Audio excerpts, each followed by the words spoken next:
Hello, everybody, and welcome into another episode of the Lions Grid. It's Tuesday, which means it's time for our Kings in the North segment, where we take a look in at the standings in the NFC North, as well as the division leaders across the NFL. So without further ado, let's go ahead and throw up here on the board the current standings in the NFC North here through Week 11 of the NFL. You can see the Packers, of course, they were on a bye this past week, sitting there still at number one. The Vikings picking up a win against Denver. We talked about it yesterday, kind of surprising for them to be down to Denver by 20 at the half, but certainly showing a lot of heart there, coming back, being one of 100 teams to be in that position in I want to say it was the last 5 years, and then coming back and winning. So kudos to the Vikings there. They're at 8-3 and certainly applying some pressure there to the Packers. Next up, you have the Bears, who did go down to the Los Angeles Rams. They're at 4-6, and of course the Lions, as we talked about yesterday, losing to the Dallas Cowboys, dropping to 3-6-1 on this season that's now through 11 weeks. So we're through week 11. Of course, there are 17 total weeks with 16 games played inside of there. But, yeah, it's where it's at now. It definitely seems like this is a two-horse race in the NFC North. The Packers, of course, put themselves out to a pretty tremendous lead through the first round robin of the NFC North. Of course, each team, as we've talked about, they play each other twice. So the first round robin, they've played the Vikings, the Bears, and the Lions, and they picked up victories, doing themselves a solid there. The Vikings, unfortunately, did, of course, drop a game to the Packers. I want to say one of their losses might be to the Bears. Let me double-check that real quick, because it'd be sort of interesting if they're 1-2 in the division. But regardless, Packers, Vikings, they seem to be your two teams, with the Packers, of course, having a real firm grasp of the lead there in the NFC North all season long. Not really sure they're going to give that up. Of course, they do have facing a pretty good test here this upcoming week, and let's take a look at who these teams will be playing in the upcoming week. Tossing it up here now, you can see the matchups.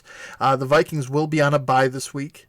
The Packers will be going to San Francisco to take on the 9-1 NFC West currently leading San Francisco 49ers. The Lions will be traveling to Washington to play the Redskins, and the Bears will be hosting the New York Giants. So 3 of the 4 teams will be in action this week.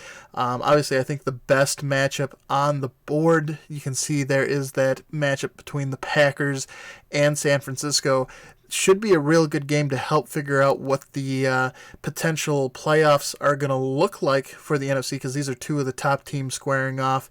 Of course, both of these 2 teams currently leading their respective divisions, but neither team necessarily has everything secured, both being challenged by the number 2 teams in their divisions. Vikings challenging the Packers, and the Seahawks holding right there at 8-2 behind the 49ers. Certainly pressure there from the number 2 teams in both divisions, but the Packers and the Niners currently sitting in first place in their respective divisions. What does that mean moving forward? Well, like I said, it could do quite a bit for the playoff seeding. And if we take a look here at who the current leaders in each of the divisions are through Week 11, even though it's on the bottom, we'll start with the NFC. Like I mentioned, the 8-2 Packers currently leading the NFC North, 9-1 San Francisco 49ers currently leading the West. You also have the Saints there at 8-2, and then the Cowboys, sort of the distance 4th place team, currently sitting there at 6-4. So clearly a pretty big game here this weekend between the Packers and the 49ers. Not only does it could it impact the seeding of the NFC playoffs, but also something that could determine whether or not these 2 teams actually are able to hold on to their divisions right now, because, as you know, just like I just said, you got the Vikings in the North and you got the Seahawks in the West that are not letting those 2 teams get too far away from them. Just 1 game back for both of them. So this NFC, at least in those 2 divisions, it's going to be pretty spicy. And whichever team doesn't come in first place in those 2 divisions, I have to imagine is going to end up being one of your 2, or are going to be your 2 wild card representatives for the NFC, unless something crazy happens here towards the end of the season. Hello, Kartik. How are you doing? Hope things are well down in Australia. And yeah, I can. You're doing well there in third place as the second place team, though. It's one of those things. We'll both be in the playoffs, but I guess we can both be glad that we don't have to meet each other too soon in the playoffs. We'll have a chance to take on some of those bottom dwellers that just make it in before potentially having to meet up in the playoffs. But yeah, we're both doing well currently there in the playoffs. And then on the AFC side of things, the Patriots obviously have a pretty commanding lead in the AFC East, although the Bills have been playing rather well. You see there the Patriots at 9-1, the Bills are at 7-3, so not likely to catch the Patriots and challenge them for the East, but a good chance of being one of your AFC wildcard teams. Then you have the Chiefs that are in first place in the West at 7-4. They are just about a game ahead of the Oakland Raiders, so certainly they did themselves a favor by winning in last night's Monday Night Football game against the Chargers. Had they lost there, things would have been real interesting, almost a three-team race there in the AFC West. But right now it looks like it's going to come down to either the Chiefs or the Raiders. The Chiefs are probably still my pick there. I think most people have considered them to be one of the best teams in the NFL, so I would be surprised if the Raiders are able to usurp them and claim that AFC West throne. I got to imagine the Chiefs are going to be coming out of the West. In the AFC North, of course, you have the 8-2 Ravens, who might be the best team in the NFL currently. Certainly beat the Patriots the previous week, and then this week just dismantled the Houston Texans. So at 8-2, no one really going to challenge the Ravens there for the AFC North title. The next closest team is the Steelers at 5-5, and then the Browns at 4-6, and then of course you also have the 0-10 Bengals rounding out that AFC North. So likely no challenge coming from the pack there in terms of the AFC North. And then last but not least, your current leader in the AFC South, the 6-4 Colts. The Texans are also 6-4. The Titans are also there at 5-5, and then even though Jacksonville did lose to the Colts this week, they're still there at 4-6. So the AFC South is probably your closest division. Kind of anyone's game down there.